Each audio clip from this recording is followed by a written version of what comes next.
Hi, friends. I got something a little different going on for you today. So, for a while now, I've been wanting to experiment with doing sign specific miniature readings.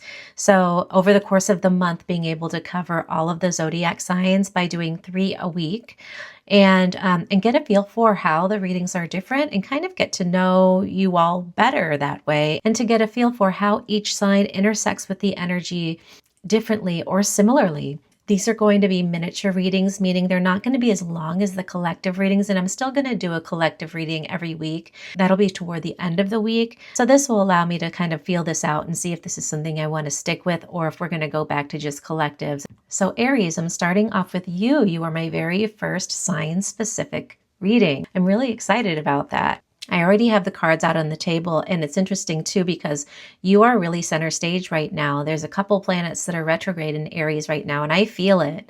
My Chiron is in Aries, and that's all about the lifelong journey of healing a particular wound. So if I'm feeling this energy, I have a feeling you're feeling it too. And the cards kind of reflect that. So for this reading, the underlying energy is power. Of course, because you are in your element. This is kind of your season, and the Knight of Cups.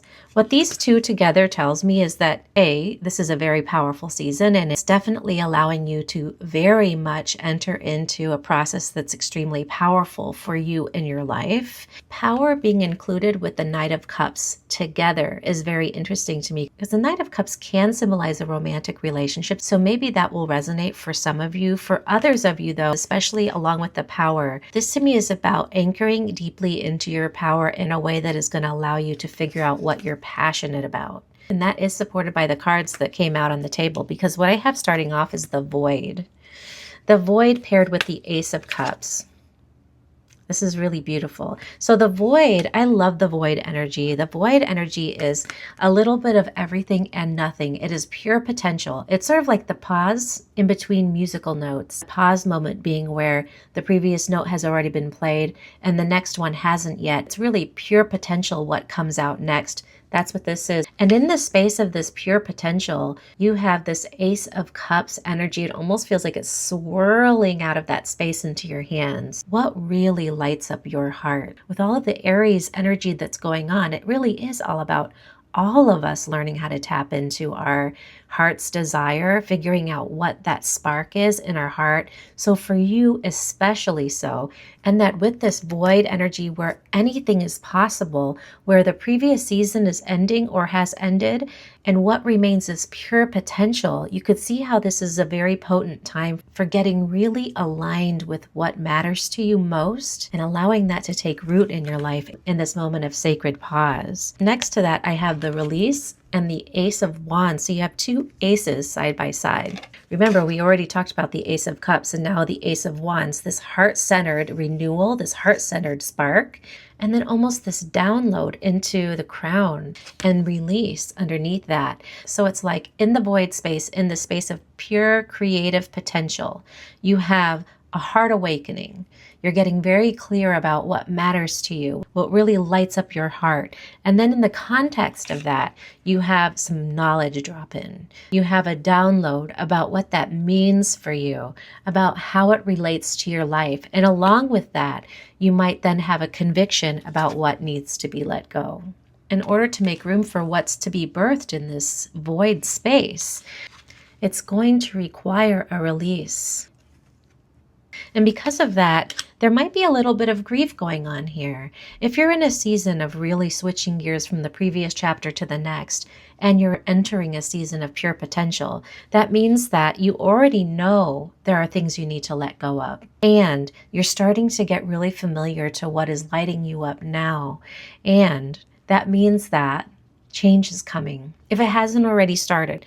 Next to that, I have the Renewal and the Queen of Wands. So the renewal is the energy that we're talking about. This is what comes from that awakening in the heart and the download of information is a renewed season for you, a renewed version of you. And the Queen of Wands along with that is so interesting because this is the queen of pure authenticity. She's not really interested with fitting in. She is her own person. And I really feel like that is the point of all of this. The point of this Aries energy in general right now seems to be about figuring out who it is you really are now, which might be very different than who you were even a year ago, and allowing your life to be in alignment with that, with a period of deep reflection, release, and then renewal.